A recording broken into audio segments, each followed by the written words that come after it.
Diving into my video content, I often delve into the futility of seeking revenge against narcissists. Emphasizing the paramount importance of rebuilding oneself and moving forward instead of harboring resentments, I stress the reality that one cannot inflict the same level of pain onto the narcissist as they have inflicted upon you. Winning such battles seems almost unattainable. However, it's crucial to acknowledge that while narcissists may not outwardly express it, certain actions can indeed wound them. Exploring these dynamics further, this piece will shed light on some of these profound impacts. Greetings everyone and welcome back to our program. For those joining us for the first time seeking insights into narcissistic abuse, we invite you to consider subscribing. Throughout our discussions, feel free to pose any questions anonymously. Let's delve straight into the heart of the matter. One of the most potent ways to inflict emotional pain upon a narcissist is by simply ignoring them. Being overlooked is bad for everyone, but for a narcissist who needs your attention, energy, and approval, it's like their life source is cut off. Narcissists hate how this makes them feel. At first, they saw you as a loyal partner who would never leave them, which was a big draw for them. Because of this, ignoring them is very bad for their self-esteem. Because you don't care about them, they have to work even harder to get your attention or find someone else to validate them. They usually use a mix of strategies, none of which they like better. They like it when you are weak and easy to control. Why does ignoring them make things so bad? Even though they don't want to say it, they are shocked and confused by the thought of you cutting ties with them or ignoring them forever. It makes them feel less proud of their big ego. Your freedom from their control is a sign that you have won. You come out on top when you take charge and stop letting their bad impact affect you. Their loss of your backing makes them very upset.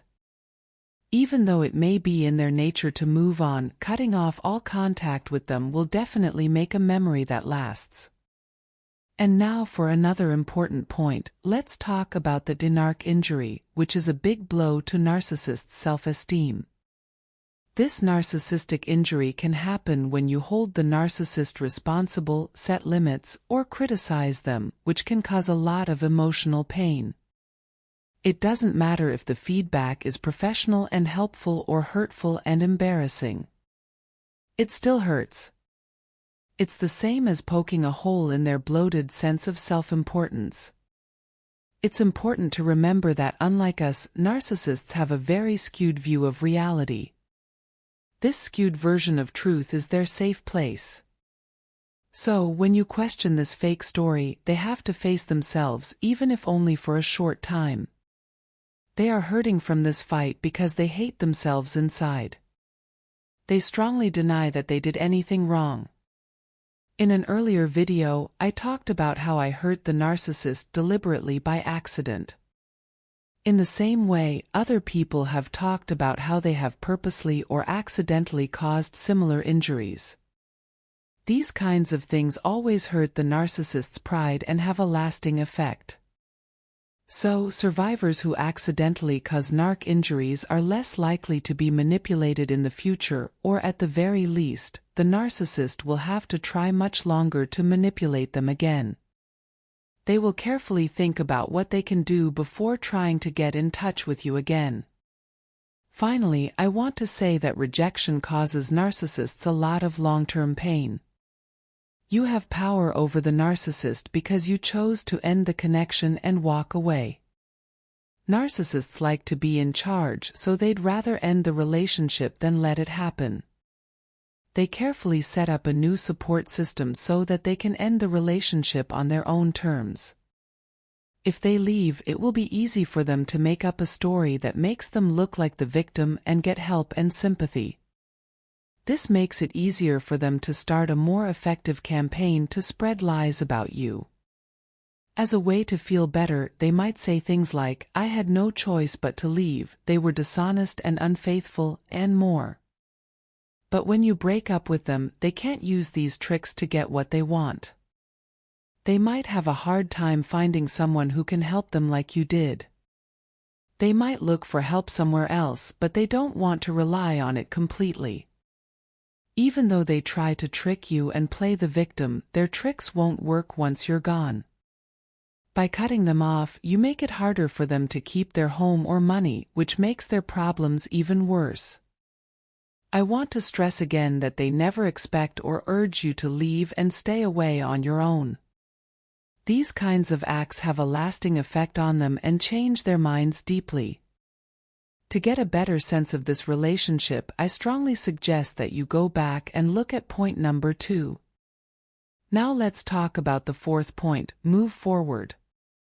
A familiar story comes out of emails, face-to-face meetings, and live chats with many survivors. I had moved on.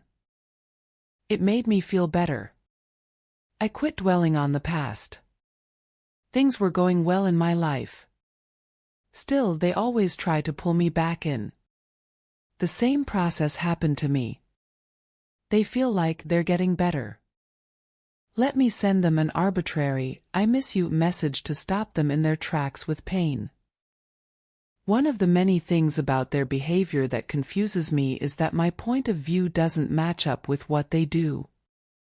Even though we're giving them very little, they can't stand the thought of us going on. Isn't it strange? Even though we don't offer anything, they can't stand the thought of us going forward.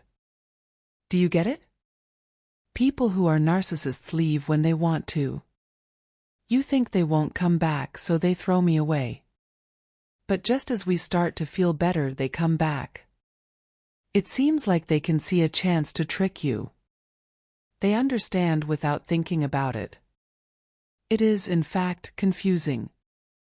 They need us or don't need us. The reasons behind their timing is still not clear. 3 months later, I was tricked again. Some say they were tricked after only 1 month of growth.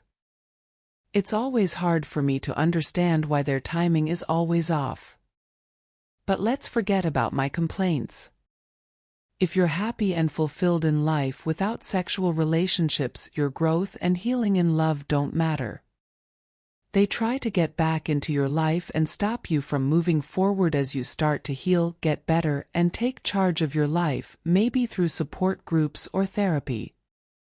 They don't want you to be happy or successful, so I doubt they know this. Studies show that they are jealous and insecure about everything. Your leaving has a big effect on them and will stay with them forever. Let us sum up. There are a lot of narcissists who won't admit that their acts hurt them because it would hurt their pride. They will try to keep up a front of toughness or indifference. Narcissists may feel bad when you do these things, but they will probably find approval and pleasure somewhere else in their never-ending search for perfection. It happens over and over again. You shouldn't think that any of these actions will magically change a narcissist or make them continuously chase you. While they may think about these things for a short time and feel uneasy, they will eventually move on and stop following. It's going to happen. When dealing with a narcissist, the best thing to do is to step away and focus on your own health and healing. Not because they want to get even, but because they know that some acts can make them feel uncomfortable, and that feeling might last for a long time even if they never tell anyone. They won't be able to keep after you forever. Many of these problems are solved by putting your own needs first and making changes to make your life better. This method works well because it lets you reach several goals with just one move.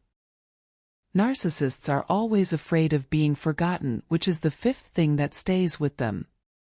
To keep their feelings up, narcissists need praise and attention. Even writing this, just thinking about them makes me tired. When people forget about them, it hurts their pride even more. It becomes clear to them that they are not as necessary as they think they are. The world does not spin around them as they believe it does. Realizing this might make them want to take back control. If they feel like someone is slowly pulling away from them, they may act out to get attention. Don't let these people bother you for a long time. I know this for sure because I've seen them go to great lengths. They keep coming back even if you're not aware of it. Some of them stay for a long time.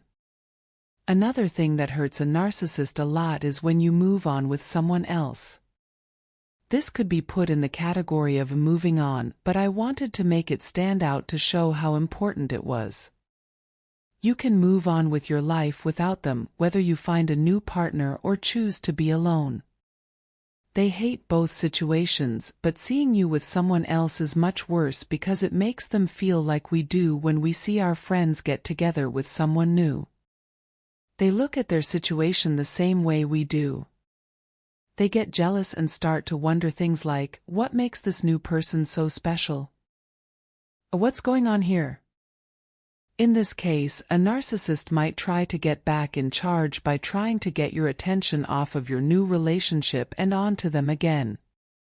And like us, they think about a lot of the same things we do. They feel self-loathing similar to how we might feel when we see you move on with someone else and find happiness and growth in your life. They have a hard time letting go of this. Now let's jump into the comments and spill some tea. Tell me what you think makes a narcissist really angry. Let's talk about times when you hurt their ego or made them feel selfish, whether you meant to or not. Speaking of spilling the tea, it means to share juicy rumors or secret information, or to dish the dirt. Feel free to share your thoughts in the comments, whether they are true or false. Also, don't worry about the swearing now and then. Let your thoughts run wild. I think it's funny, so I don't delete those comments very often. So feel free to say what you want. Also, if you liked the movie, please give it a thumbs up. It helps me a lot. Also, if you haven't already, click the subscribe button and tell other people about the movie. Survivor, have a great day and don't forget to put yourself first.